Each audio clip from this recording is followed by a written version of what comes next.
Hi, this is Greg Jarboe again, and I want to share with you a second case study that deals with some of the lessons you can learn when you're optimizing a press release. This case study comes from work that we did with MarketingSherpa back in August of 2006. And frankly, instead of being a successful case study, which is what I showed you before and what I'll show you next, this is an example of what can go wrong. But you know what?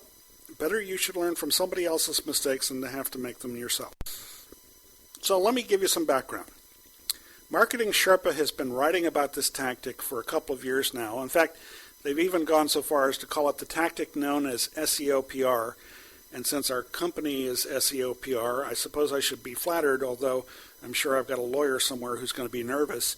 But nevertheless, they decided that instead of just writing about this tactic, they should probably test it themselves. And so they did so in July and August of 2006, and they asked us to actually participate in this test because, well, in some respects, we've pioneered this field. Now, I was planning to conduct the test myself because, you know what, if you're going to do something in front of people like MarketingSherpa and they're going to write it up, you want to sort of do it on your own, get everything right. But I got pulled away to deal with another situation, and I had to turn this one over to our college intern to implement. Now, let me just tell you, this is not just any college intern. This to be perfectly honest, this college intern is my son Brendan, who's very bright. He's Dean's List at Bates College. You know, I'm very proud, et cetera, et cetera. But one of the things that I had to do was to leave him unsupervised because I was pulled off to another coast. And in a lot of ways, Brendan taught me some lessons that I wouldn't have learned otherwise. One of the things that Brendan did as he was conducting this test is he got it slightly differently than I thought I had set it up.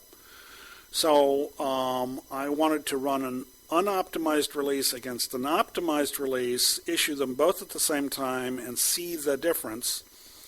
And one of the things that he did while conducting his keyword research was fall victim to one of the classic blunders.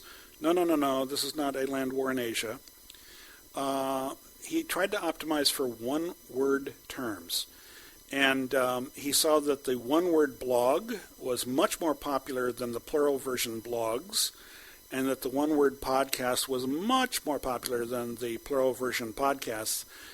He looked at MarketingSherpa, but didn't think that was a particularly popular term, despite the fact that it was incredibly relevant, because this was a press release coming from MarketingSherpa.